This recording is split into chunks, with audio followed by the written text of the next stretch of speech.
Hello जी, welcome back to another video. I hope आप सब दोस्त खैर खैरियत से होंगे। मैं भी ठीक ठाक हूं, अल्हम्दुलिल्लाह खैर खैरियत से हूं। आज की इस वीडियो में काफ़ी ज़्यादा सवालात और जवाबात आपको मिलने वाले हैं, जो कि आप में से ही काफ़ी ज़्यादा दोस्तों ने मुझसे यूट्यूब पर सवालात किए हैं। उन सवालात का मैंने स्क्रीनशॉट ले लिया और आपके साथ अभी उनके जवाबात शेयर करूंगा। बहुत इंपॉर्टेंट क्वेश्चन है इमिग्रेशन के हवाले से, और बहुत ज़्यादा दोस्त जो है ये सारी इन्फॉर्मेशन जानना चाह रहे हैं।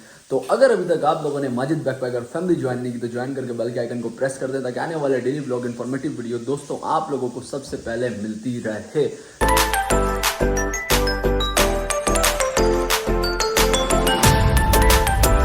सबसे पहला सवाल जो यूट्यूब पे मुझे मिला है, जो मैं आप लोगों के साथ शेयर करने वाला हूँ, तो ये जो हैं जाहिद महमूद तबस्सुम भाई जो हैं वो सवाल कर रहे हैं। सलाम भाई जान, भाई लीगल वाला बंदा लॉयर करके 6 टैक्स पे फिंगर डेट ले सकता है, प्लीज़ बताना ब्रदर।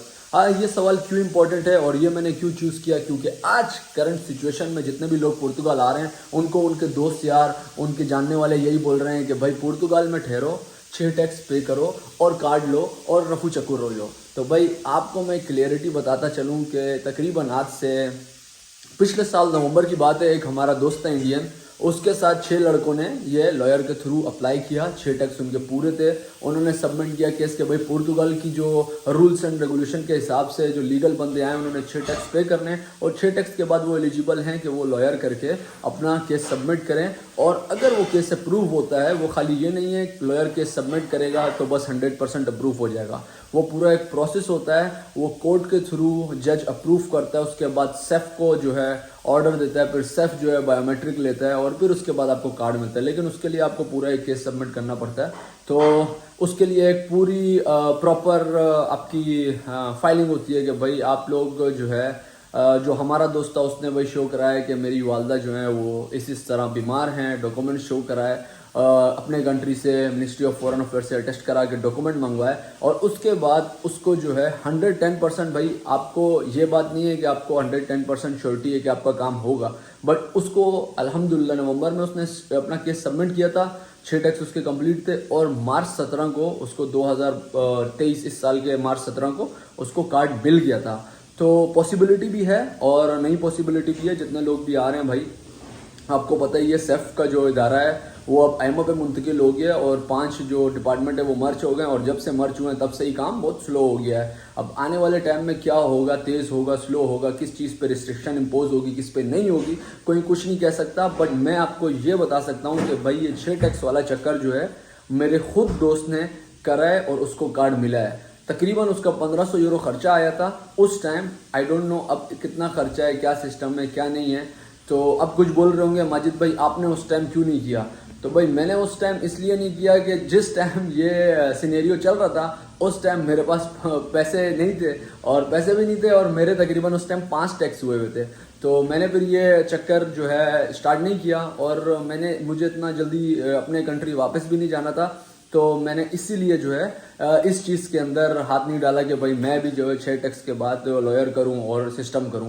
अल्हम्दुलिल्लाह मेरा काम चल रहा था और मैं काम ही करने आया था, काफ़ी स्ट्रगल करके यहाँ पहुंचा था, तो मुझे इतनी जल्दी ज़रूरत नहीं थी वापसी जाने की। तो हो भी सकता है और नहीं भी हो सकता, मेरे दोस्तों का हुआ है, तो आप लोग ये समझ लें कि मतलब कुछ ना कुछ कहानी है। अब अगला सवाल जो है वो आप लोगों को मैं बताऊं।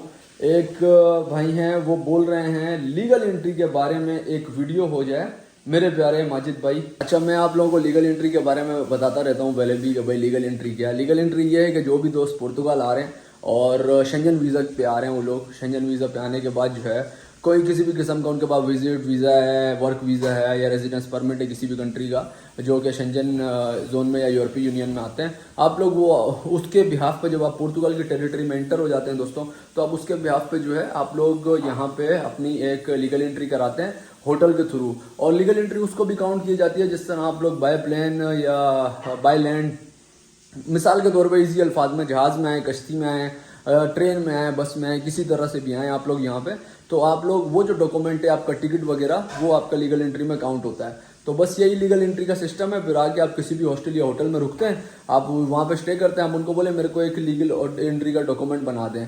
अच्छा, कुछ दोस्त ऐसे भी हैं जिनके साथ कुछ इस तरह का इंसिडेंट हुआ है, उन्हें पता नहीं था कि लीगल एंट्री का डॉक्यूमेंट क्या होता है। उनको उनके होटल वालों ने सिर्फ और सिर्फ रिसिप्ट दे दी बिल की। तो भाई बिल की रिसिप्ट नहीं लेनी, बाकायदा लीगल एंट्री लेनी है, और ताकि ये है कि फिर बाद में आप लोगों को प्रॉब्लम ना हो। तो एक और भाई सवाल करते हैं, माजिद भाई लॉन्ग स्टे में टैक्स पर मंथ रेगुलरली देना पड़ता है या सिर्फ 6 मंथ देना पड़ता है? तो भाइयों ये था आज का आखिरी सवाल। तो मैं आप लोगों को बता दूं कि भाई जितने भी दोस्त जो हैं हमारे प्यारे भाई पुर्तगाल आ रहे हैं, अभी करंट सिचुएशन के हिसाब से 2 साल लग रहे हैं आपको डॉक्यूमेंट लेने के लिए।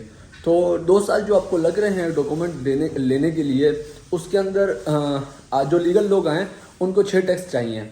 अब मिसाल के तौर पे पुर्तगाल के हालात बहुत ज़्यादा अच्छे नहीं हैं, काम शाम के लिहाज से जो नए दोस्त आ रहे हैं बहुत ज़्यादा उनको प्रॉब्लम फेस करना पड़ रही है।